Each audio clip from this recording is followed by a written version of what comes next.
भजन संहिता अध्याय 104 साम नंबर 104। हे मेरे मन, तू यहोवा को धन्य कहे। हे मेरे परमेश्वर यहोवा, तू अत्यंत महान है। तू वैभव और ऐश्वर्य का वस्त्र पहने हुए है, जो उजियाले को चादर के समान ओढ़े रहता है और आकाश को तंबू के समान ताने रहता है, जो अपनी अटारियों की कड़ियां जल में धरता है और मेघों को अपना रथ बनाता है और पवन के पंखों पर चलता है, जो पवनों को अपने दूत और धधकती आग को अपने टहलुए बनाता है। तूने पृथ्वी को उसकी नींव पर स्थिर किया है, ताकि वह कभी न डगमगाए। तूने उसको गहरे सागर से ढांप दिया है, जैसे वस्त्र से। जल पहाड़ों के ऊपर ठहर गया, तेरी घुड़की से वह भाग गया। तेरे गरजने का शब्द सुनते ही वह उतावली करके बह गया। वह पहाड़ों पर चढ़ गया और तराइयों के मार्ग में उस स्थान में उतर गया जिसे तूने उसके लिए तैयार किया था। तूने एक सीमा ठहराई जिसको वह नहीं लांघ सकता है और न लौटकर स्थल को ढांप सकता है। तू नालों में सोतों को बहाता है, वे पहाड़ों के बीच से बहते हैं।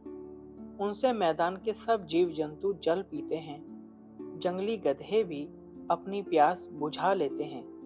उनके पास आकाश के पक्षी बसेरा करते और डालियों के बीच में से बोलते हैं। तू अपनी अटारियों में से पहाड़ों को सींचता है, तेरे कामों के फल से पृथ्वी तृप्त रहती है। तू पशुओं के लिए घास और मनुष्यों के काम के लिए अन्न आदि उपजाता है, और इस रीति भूमि से वह भोजन वस्तुएं उत्पन्न करता है। और दाख मधु जिससे मनुष्य का मन आनंदित होता है, और तेल जिससे उसका मुख चमकता है, और अन्न जिससे वह संभल जाता है। यहोवा के वृक्ष तृप्त रहते हैं, अर्थात लबानोन के देवदार जो उसी के लगाए हुए हैं। उनमें चिड़ियां अपने घोंसले बनाती है। लगलग का बसेरा सनोवर के वृक्षों में होता है।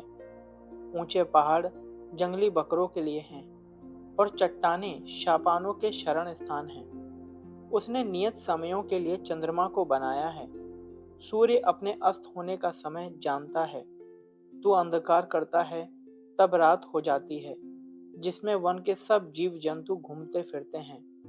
जवान सिंह अहेर के लिए गरजते हैं और ईश्वर से अपना आहार मांगते हैं। सूर्य उदय होते ही वे चले जाते हैं और अपनी मांदों में जा बैठते हैं। तब मनुष्य अपने काम के लिए और संध्या तक परिश्रम करने के लिए निकलता है। हे यहोवा, तेरे काम अनगिनत हैं। इन सब वस्तुओं को तूने बुद्धि से बनाया है। पृथ्वी तेरी संपत्ति से परिपूर्ण है। इसी प्रकार समुद्र बड़ा और बहुत ही चौड़ा है, और उसमें अनगिनत जलचर जीव जंतु, क्या छोटे क्या बड़े, भरे पड़े हैं। उसमें जहाज भी आते जाते हैं, और लिव्यातान भी, जिसे तूने वहां खेलने के लिए बनाया है। इन सबको तेरा ही आसरा है कि तू उनका आहार समय पर दिया करे।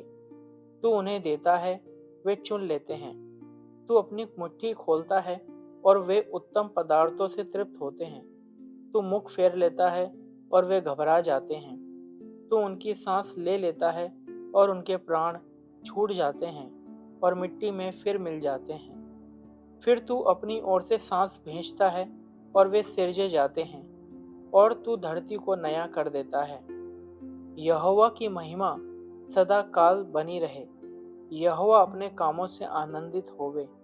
उसकी दृष्टि ही से पृथ्वी कांप उठती है, और उसके छूते ही पहाड़ों से धुआं निकलता है। मैं जीवन भर यहोवा का गीत गाता रहूंगा। जब तक मैं बना रहूंगा, तब तक अपने परमेश्वर का भजन गाता रहूंगा।